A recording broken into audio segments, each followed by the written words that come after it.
Exercise 4.3, question number 6. If the work done by a body on application of a constant force is directly proportional to distance traveled by the body, ठीक है, तो अपन यहाँ पे लिखेंगे work done by a body, let कर लेते हैं अपन, let work done by a body equal Y मान लेते हैं, ठीक है, इसको वाई में ले लेते हैं, and on a constant for directly proportional distance and distance travelled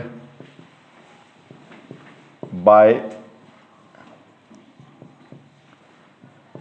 the body equal x, ठीक है, ये अपन ने लिख लिया। Express in the form of equation in two variables, ठीक है, टू वेरिएबल्स मैंने इसके अंदर लेट कर लिया है। अब मैं इसको हिंदी में लिख लेता हूँ, ठीक है, हिंदी में लिखते हैं, ठीक है ना। तो एक पिंड है, उस पर एक अचल बल लगाया गया है, तो यहाँ पे लिखेंगे माना कि पिंड द्वारा किया गया कार्य y मान लेते हैं, तथा पिंड द्वारा तय की गई दूरी, पिंड द्वारा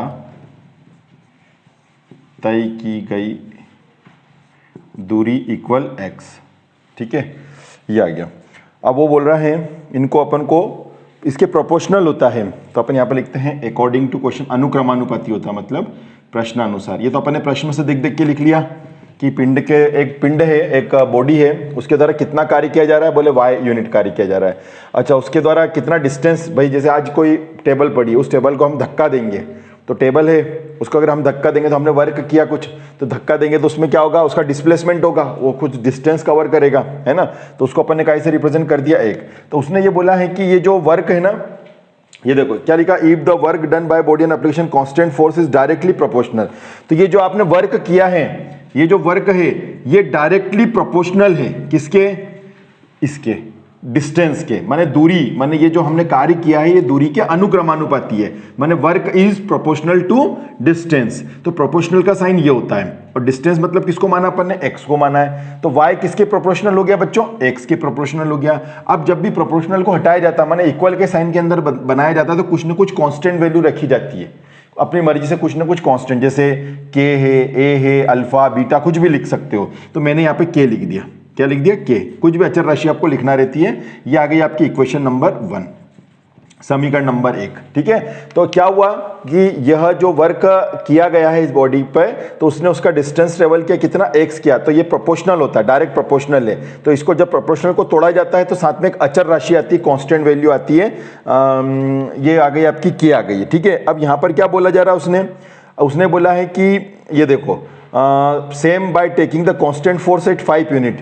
तो आपको यहाँ पर जो कांस्टेंट आपने लिया है इसको क्या मानना है, 5 मानना है। तो ठीक है, यहाँ हियर k को हम क्या ले रहे हैं, k को हम 5 मान रहे हैं। तो ठीक है, फ्रॉम इक्वेशन 1, समीकरण 1 से, ठीक है। तो ये सब बातें प्रश्न में से देख के लिखी, और k हमने अपनी मर्जी से लिया। बाद में मालूम पड़ा बुक वाले ने k की वैल्यू कितनी दे रखी, 5 दे रखी है, तो y की वैल्यू हो गई 5x। ये हमारी एक इक्वेशन बन गई बच्चों। बस अब अपने को इसकी टेबल बनानी है, तो फटाफट में, छोटा क्वेश्चन है तो फटाफट टेबल बना देता हूँ आपके सामने, और फिर इसका हम बना लेंगे ग्राफ।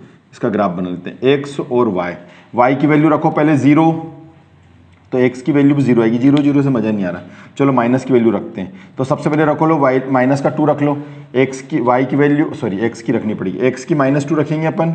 ये देखो -2 रख दी तो 5 दूनी 10 हो जाएगा, 5 2 10 हो जाएगा। अब -1 रख लो, -1 रखोगे तो कितना जाएगा, -5, है ना। अब रख दो +1 रखोगे तो प्लस का 5, 2 रख लो तो 5 दूनी 10। तो माइनस के और प्लस के अपन ने रख लिए, वैल्यू आ गई आपके सामने।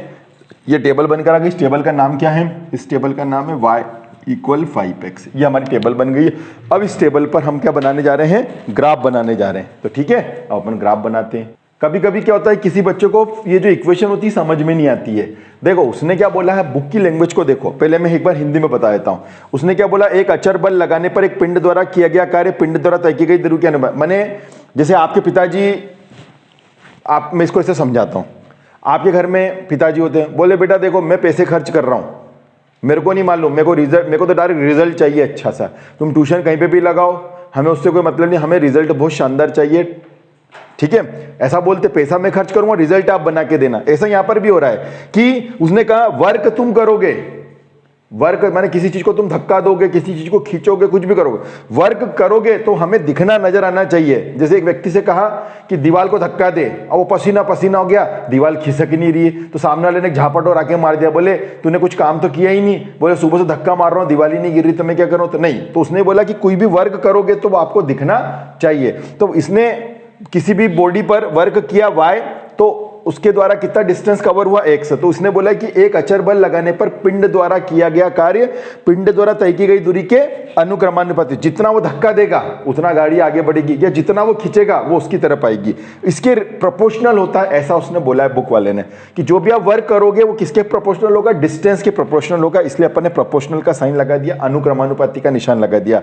और जब भी मैथ्स में ध्यान रखना, अनुक्रमानुपाती का निशान हटता है तो कांस्टेंट वैल्यू आती है, और यहाँ पर कांस्टेंट वैल्यू की वैल्यू दे रखी है उसने 5, अपन ने यहाँ पे रख दी, बस टेबल बनाना। ये है सिंपल सा क्वेश्चन है, ये लाइन है मेन इस क्वेश्चन की जान, बस ठीक है। ग्राफ बनाते समय अब बड़ी बड़ी संख्या लेनी पड़ेगी, क्योंकि y पे भी -10 है, x पे, और y पे +5 है ना, और प्लस का 10 भी है y पर। अच्छा, तो y का ग्राफ बड़ा बनेगा, तो y का ग्राफ बनाने के लिए अपने को ये बीच में से टेबल को हटाना पड़ेगा। तो टेबल को मैं यहाँ पे लिख देता हूँ, 2 -1 1 2 -10 -5 5 10, ठीक है। इसको मैं रफ कर देता हूँ।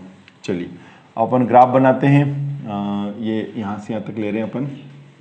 तो y की वैल्यू -10 नीचे आएगी, और y की वैल्यू +5।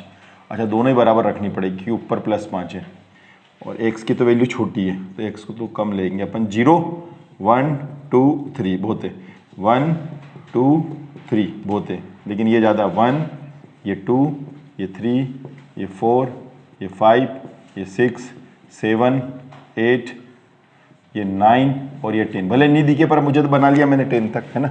यहाँ पे भी -1 -2 -3 -4 -5 -6 -7 -8। अब आपको नीचे नहीं दिखेगा तो कोई बात नहीं, मैं तो बना लेता हूँ, ठीक है, बाद में बनने का दिखा दूंगा, है ना। आगे बढ़ जाते हैं। क्या क्या कह रहा है वो कह रहा है भाई साहब x की वैल्यू -2 रखो, तो ये x की वैल्यू -2 है, और y की कितनी है, -10 है।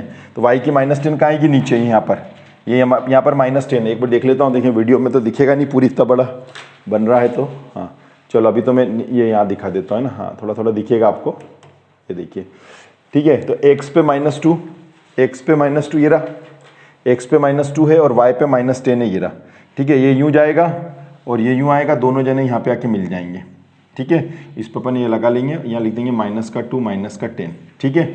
अब आ जाते हैं -1, ये दिखेगा आपको, -1 और -5, ये -1 ये -5 है सामने, है ना। इस पर अपन ने राउंड लगा दिया, ये हो गया -1 -5, ठीक।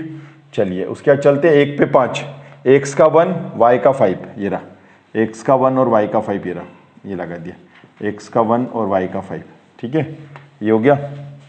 2 पे 10, ये 2 है, और उस पर 10, 2 पे 10 ये रहा, 2 पे 10 ये रहा, ये 2 पे 10 है, 2 पे 10 है, ठीक है। चलिए अब इसको अपन मिला लेते हैं। अब देखो मेरे तो सही ढंग से मिलना नहीं है ना, थोड़ा सा ये यूँ आएगा, मिलना नहीं है, पर फिर भी चलो बनाता हूँ, है ना। ये बना लिया अपन ने। इसका नाम क्या दिया, y = 5x, y = 5x इसका है, और यहाँ पर स्केल लिख देंगे अपन, स्केल बन जाएगी अपनी। तो कुल मिला करके ये एक सीधा ग्राफ ऐसा बनेगा, ठीक है। तो आप उसको बनाओगे, ये देखो ऐसा सीधा ग्राफ आने वाला है, इस स्टेप से बनेगा, ठीक। Thank you.